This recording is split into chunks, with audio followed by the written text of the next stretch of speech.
પીરજીને પણ અફાવી દીધા. એવો ભયંકર ભેરવો હતો,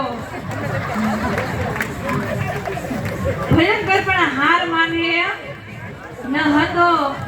ભેરવો પણ ઓળખી ગયો કે હું જેની સાથે લડી રહ્યો છું, જેની સાથે હું યુદ્ધ કરી રહ્યો છું, એ કોઈ સામાન્ય બાળક નથી. આ તો ત્રિભુવનનો